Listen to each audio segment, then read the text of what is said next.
So hi guys, welcome back to my YouTube channel. So let's see the first chapter of section analysis, moment distribution method. Moment distribution method అనేది ఇది బట్టి పడితే రాదు, చేయాలి. ఈ problem చేయాలంటే calci compulsory ఉండాలి. ఎగ్జామ్స్లో దీనికి 3 marks plus 3 marks confirm 6 marks, 8 మార్క్స్కి 6 మార్క్స్ కన్ఫామ్ వస్తాయి. జస్ట్ క్యాల్సితోనే చెప్పిస్తా, రప్పిస్తా. వీడియో చూడండి, చూడండి వీడియోస్. ఆల్రెడీ అనే వీడియోస్ నిద్ర లేకుండా వేస్తే సగం చేసిరంట. అయినా కొందరైనా చదివారు కాబట్టి మళ్ళీ చేస్తున్నాం ఎస్ఏ కూడా. సో చూడండి, ఇలా క్వశ్చన్ తీస్తాడు. ఇలా ఇది ఫిక్స్డ్ బీమ్లో ఏబీ స్పాన్లో సెంటర్ లోడ్ ఉంది, 16 కిలోమీటర్ పర్ మీటర్ 2.2లో ఉంది. నెక్స్ట్ బీసీ యూడిఎల్ లోడ్ ఇచ్చిండు 8 kilometer per meter, span 5 meter. CD eccentric load ఇచ్చిండు. ఎసెంట్రిక్ లోడ్ అంటే సగం, కొంచెం 1, 3 ఇట్లా 2 కాకుండా 1, 3 ఇలా ఇస్తే దాన్ని ఎసెంట్రిక్ లోడ్ అంటారు. ఇప్పుడు ఇది ఏ అనుకోవాలి, ఇది బి అనుకోవాలి. సో క్వశ్చన్స్లో మనకి ఇక్కడైతే సార్ క్లాస్ నోట్స్లో I అని మెన్షన్ చేసాడు, కానీ ఎగ్జామ్లో ఓన్లీ 2I ఉన్నప్పుడే 2I మెన్షన్ చేశాడు. I ఉంటే మెన్షన్ చేయడు. ఇప్పుడు అక్కడ సింపుల్గా వచ్చేసి 4 ఉంది అనుకో, మనం కానీ I అని అనుకోవాలి కంపల్సరీ, 1 అనుకోవాలి. ఇంకా అది సార్ 2 ఇస్తే మాత్రం కంపల్సరీ 2 ఇస్తాడు. ఒకవేళ ఏమి ఇవ్వకపోతే మాత్రం I అని అర్థం చేసుకోవాలి. సో మూమెంట్ డిస్ట్రిబ్యూషన్ మెథడ్లో ఇప్పుడు ఇది ఎలా చేయాలంటే, step 1 to find fixed end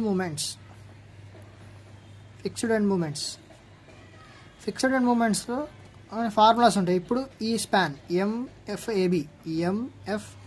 moments at AB, దానికి పాయింట్ లోడ్ అనేది సెంటర్లో ఉన్నప్పుడు మనం దానికి తీయాల్సిన బెండింగ్ మూమెంట్ ఫార్ములా -WL/8. ఇది దీనికి పాయింట్ లోడ్కి WL/8 ఉంటుంది. సెంటర్లో పడితే WL/8.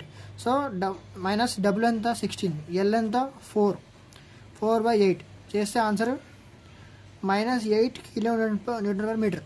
సో నెక్స్ట్ ఇప్పుడు ఎంఎఫ్ఏబి అయింది, నెక్స్ట్ బిఏ కనుక్కోవాలి. So reverse MFBA equal to, ఇప్పుడు రివర్స్ కాబట్టి ప్లస్ తీసుకోవాలి /8. సో అప్పుడు ప్లస్ W ఎంత 16 ఇంటూ L ఎంత 4/8 చేస్తే 8 పాజిటివ్ వస్తుంది. సో అర్థమైందా? సెంటర్ లోడ్ ఈక్వల్గా ఉన్నప్పుడు WL/8 తీసుకోవాలి formula bending moment. Next span బీసీకి యూడిఎల్ ఉంది. సో యూడిఎల్కి ఎంఎఫ్బిసి -WL²/12. ఇది యూడిఎల్కి ఫార్ములా కంపల్సరీ గుర్తుంచుకోవాలి. 3 మార్క్స్ ఇక్కడ వస్తున్నాయి. యూడిఎల్కి ఫార్ములా -WL²/12. సో ఇప్పుడు W ఎంత 8 -8 ఇంటూ L ఎంత 5/12 చేస్తే ఆన్సరు -16.67 కిలోన్యూటన్ పర్ మీటర్. ఇది క్యాల్సిలో కొట్టాలి, ఫార్ములాస్ మర్చిపోవద్దు. నెక్స్ట్ ఇప్పుడు బీసీ అయిపోయింది, మైనస్ అయిపోయింది. ఇప్పుడు ఉల్టా CB MFCB +WL²/12. So +8 into L ఎంత 5/12 చేస్తే ఆన్సర్ +16.67 వస్తుంది.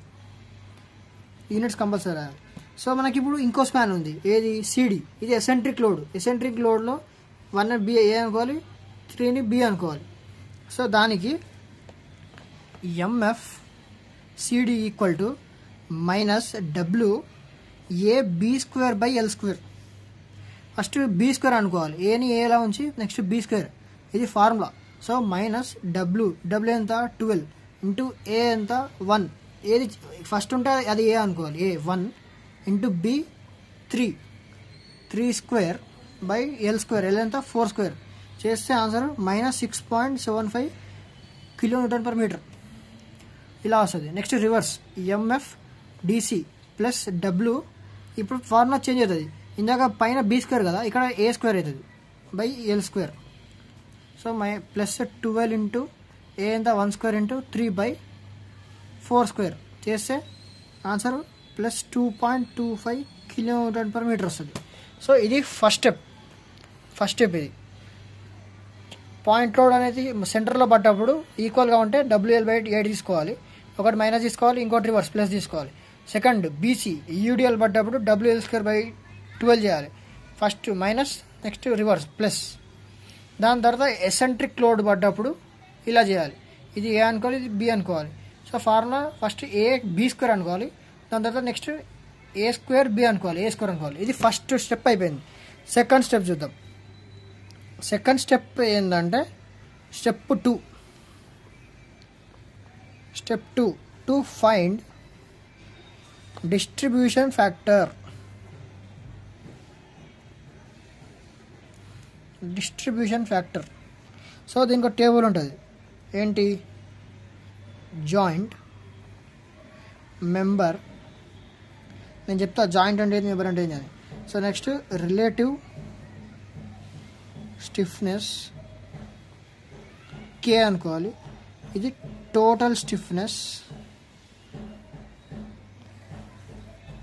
సమ్మేషన్ ఆఫ్ K అనుకోవాలి.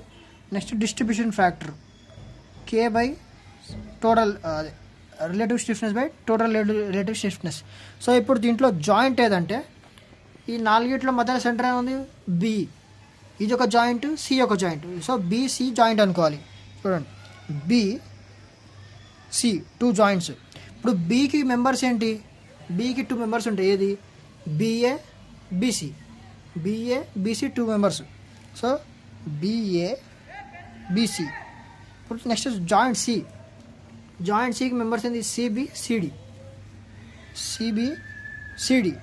సో ఇప్పుడు రిలేటివ్ స్టిఫ్నెస్ కనుక్కోవాలి. ఎలా? ఇక్కడ క్వశ్చన్లో AB స్పాన్ కింద ఇచ్చాడు, I ఇచ్చాడు. అంటే I/స్పాన్ 4 ఎంత? I/4. నెక్స్ట్ BC 2I/5 ఇచ్చాడు, 2I/5. నెక్స్ట్ CB ఉల్టా 2I/5. నెక్స్ట్ CD ఎంత? I/4. ఒకవేళ క్వశ్చన్లో మనకి ఇలా ఇస్తాడు, నేను చూపిస్తాను ఎగ్జాంపుల్. ఒకవేళ ఈ క్వశ్చన్లో మనకి అసలు ఏమి వేయలేడు, I వేయలేడు, 2I వేయలేడు. సో ఏమి అయినప్పుడు I అనుకోవాలి. ఆ Iని ఇచ్చిన AB స్పాన్లో, ఇప్పుడు BA స్పాన్లో I/5 అనుకోవాలి. ఇక్కడ అనుకున్నాము సేమ్ I/4. అలాగా ఇక్కడ I/5 అనుకోవాలి. ఈ క్వశ్చన్లో జస్ట్ ఓన్లీ డిస్ట్రిబ్యూషన్ ఫ్యాక్టర్ ఒకటే కనుక్కోమని చెప్పిండు. ఇక్కడ లోడ్స్ ఏం లేవు కదా, ఈ స్టెప్ రాలేదే అని చెప్పి మీరు డౌట్లో పడతారు. లోడ్స్ లేనప్పుడు అసలు మీరు ఫిక్స్డ్ అండ్ మూమెంట్స్ కనుక్కొని రాదు. సో అది చేయకుండా డైరెక్ట్ డిస్ట్రిబ్యూషన్ ఫ్యాక్టర్ చేయాలి. I ఏమి అయినప్పుడు డైరెక్ట్ I అజ్యూమ్ చేసుకొని I అని సింగిల్ I అని అనుకొని I/5, I/3, I/4 అని రాసుకోవాలి. సో ఇదే చేస్తున్నాం. ఈ ప్రాబ్లంలోకి వద్దాం. ఇవి రాసుకున్నాక ఇప్పుడు ఏం చేయాలంటే ఈ I/4ని 1/4 అనుకోండి. క్యాల్సి కరెక్ట్గా చూడండి. 1/4 ప్లస్ 2, ఇది 2/5, 13/20 వస్తుంది. అర్థమైందా? ఈ టోటల్ స్టిఫ్నెస్ అనేది సమ్మేషన్ ఆఫ్ 2 మెంబర్స్. అని రెండింటిని యాడ్ చేయాలి. కరెక్ట్గా చూడండి, రెండింటిని యాడ్ చేయాలి. సో అప్పుడు 13/20 అవుతుంది. 13I/20. Okay, I/4 plus 2/5. అది Iని 1 అనుకోవాలి. I/4 2/5. సో ఇది అయిపోతుంది, 13/20 వస్తుంది. ఇప్పుడు నెక్స్ట్ సి జాయింట్కి ఇద్దాం. సి ఏంది? 2/5 ప్లస్ 1/4. ఇది అంత వస్తుంది, 13I/20.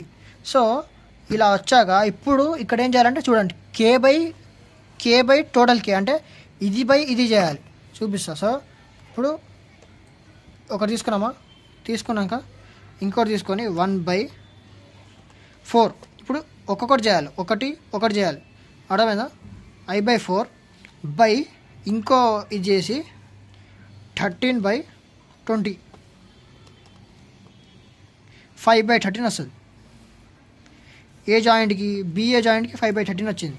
సో సేమ్ ఇంతే. మళ్ళీ ఇది పెట్టి ఇంకోది కొట్టి 2/5. నెక్స్ట్ మళ్ళీ ఇంకోది పెట్టి 13/20, 8/13. నెక్స్ట్ ఇది ఇప్పుడు B జాయింట్కి అయిపోయింది. BA BC I/4 by 13I/20 చేస్తే 5/13 వస్తుంది.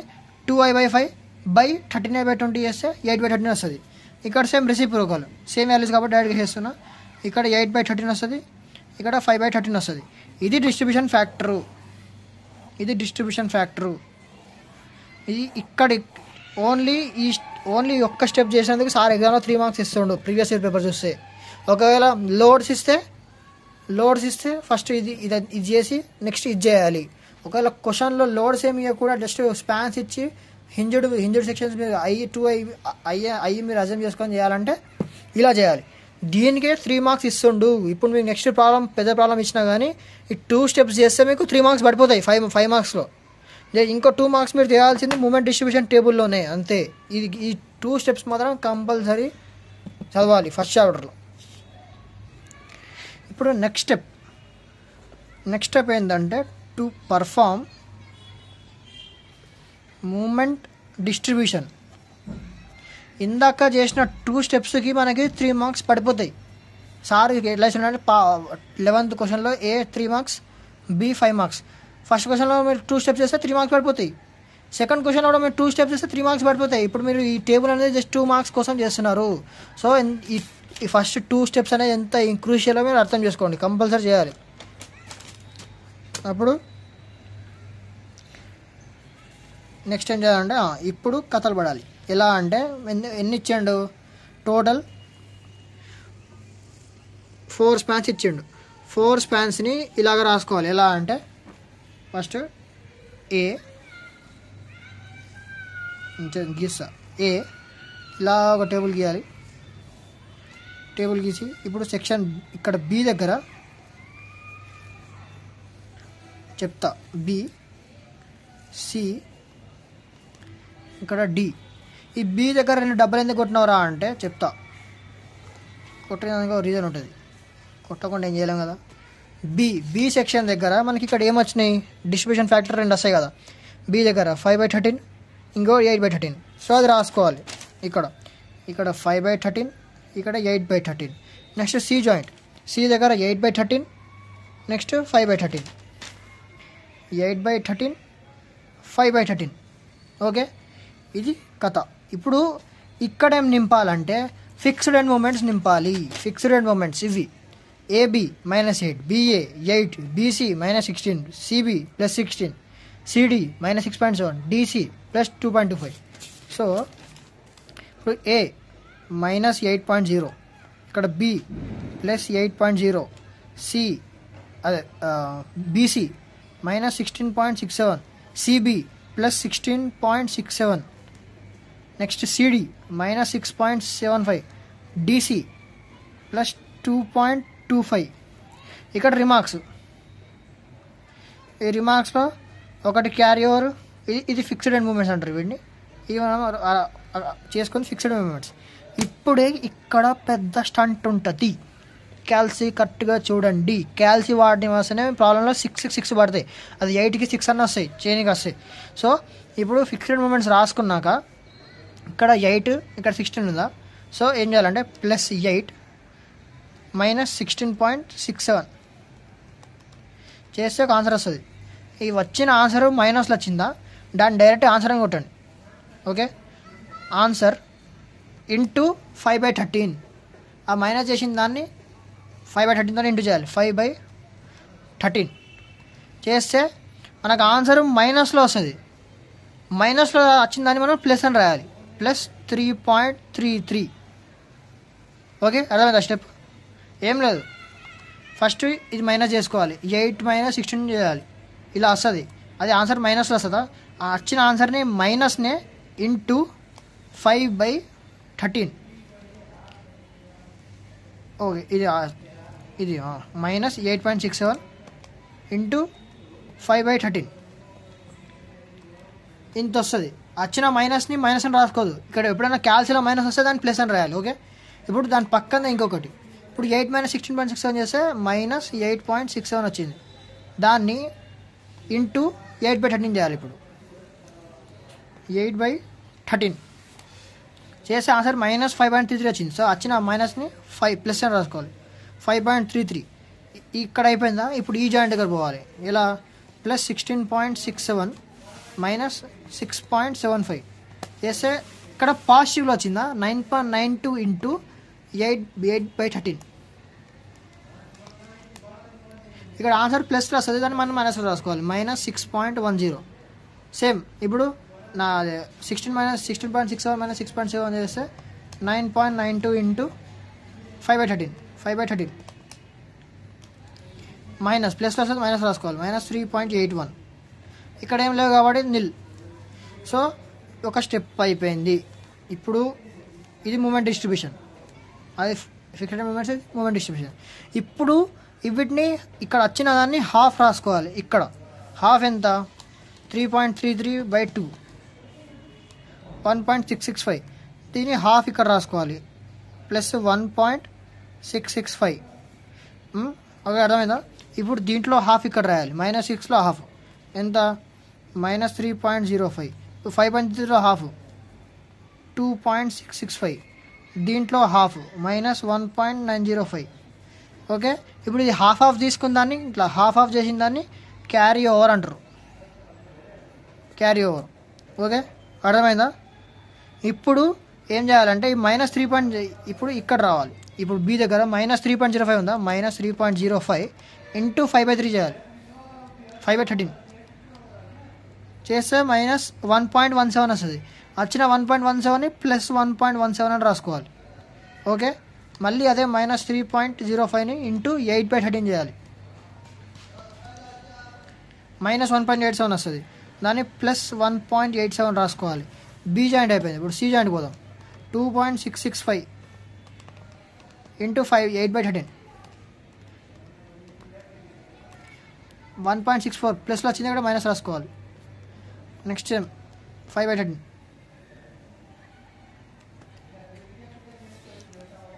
1.025 వచ్చింది, దాన్ని -1.02 రాసుకోవాలి. ఇక్కడ ఏం లేదు. ఇప్పుడు దీన్ని ఇది అయిపోయింది. దీన్ని మూమెంట్ డిస్ట్రిబ్యూషన్ అంటారు. ఈ దీంట్లోకి వెళ్ళి ఇట్లా ఇంటూ చేసిన దాన్ని మూమెంట్ డిస్ట్రిబ్యూషన్ అంటారు. దాని తర్వాత మళ్ళీ హాఫ్ చేయాలి. దీంట్లో హాఫ్ 1.17లో హాఫ్ 0.59. ఓకే, 1.64లో హాఫ్ -0.82. 1.87లో హాఫ్ 0.935. 1.02లో హాఫ్ -0.51. ఇది ఇప్పుడు క్యారీ ఓవర్ మూమెంట్. ఇట్లా హాఫ్ చేసుకోవడానికి క్యారీ ఓవర్ అంటారు.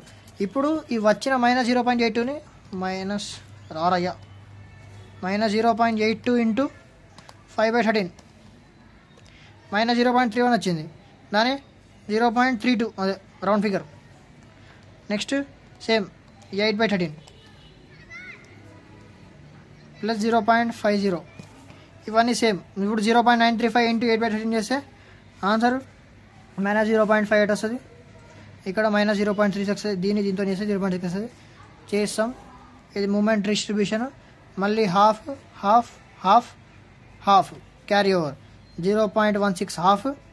ఇక్కడ -0.29 50కి 0.25 ప్లస్ ఇక్కడ హాఫ్ -0.18. ఇది క్యారీ ఓవర్. ఇప్పుడు -0.29 మళ్ళీ 5/13 చేస్తాం. ఇప్పుడు 0.11 వస్తుంది. నెక్స్ట్ 0.29 8/13 చేస్తాం. ఆన్సర్ 0.18 వస్తుంది.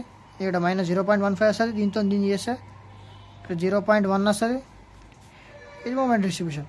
సో మనకి ఇది చేసినప్పుడు ఏంటంటే ఒక్క నిమిషం ఇంకా ఇక్కడ అవ్వాలి. దీన్ని మళ్ళీ హాఫ్ చేయాలి. 0.11 హాఫ్ చేయాలి, 0.18 హాఫ్ చేయాలి, దీన్ని హాఫ్ చేయాలి, దీన్ని హాఫ్ చేయాలి. 0.11కి హాఫ్ 0.66. ఇక్కడ 0.08. ఇక్కడ 0.09. ఇక్కడ -0.05 క్యారీ ఓవర్ మూమెంట్ డిస్ట్రిబ్యూషన్. ఇప్పుడు -0.08ని 5/13 చేయాలి. చేస్తే ప్లస్ 0.03. ఇక్కడ 0.05. దీన్ని -0.08ని దీంతో చేయాలి. మీకు అర్థమై ఉంటుంది. నేను డైరెక్ట్ రాసిన స్టెప్స్ ఇంకా ప్రతి ఒక్కటి చెప్పుకుంటూ పోలేం. 0.06 0.03 మైనస్ అంతే. ఇప్పుడు మనం చేస్తే ఇది మూమెంట్ డిస్ట్రిబ్యూషన్. ఇది మళ్ళీ హాఫ్. ఈ హాఫ్ అనేది ఎక్కడ దాకా చేసుకుంటూ పోవాలంటే మనకు ఆన్సర్ లాస్ట్ 0.001 0.01 0.01 ఈ డిఫరెన్స్లో రావాలి. అప్పుడు దాకా ఇట్లా క్యారీ ఓవర్ చేస్తూ ఉండాలి. మూమెంట్ డిస్ట్రిబ్యూషన్ చేస్తూ ఉండాలి. ఎక్కడ దాకా అంటే ఇక్కడ ప్లస్ 0.001 ఇలా 0.01 అన్నా 0.02 అన్నా డిఫరెన్స్ వచ్చేదాకా చేయాలి. ఆ వచ్చిన లాస్ట్లో అన్నీ యాడ్ చేయాలి. ఎలా అంటే ఇప్పుడు ఇది ఉందా -8 ఉందా, -8 అని కొట్టాలి, ప్లస్ -1.665 ప్లస్ 0.59 ప్లస్ 0.16 ప్లస్ 0.66 ఇక్కడ నెక్స్ట్ ప్లస్ 0.22 ఓకే 0.02 ప్లస్ 0.001 చేస్తే ఆన్సర్ -5.5 వస్తుంది.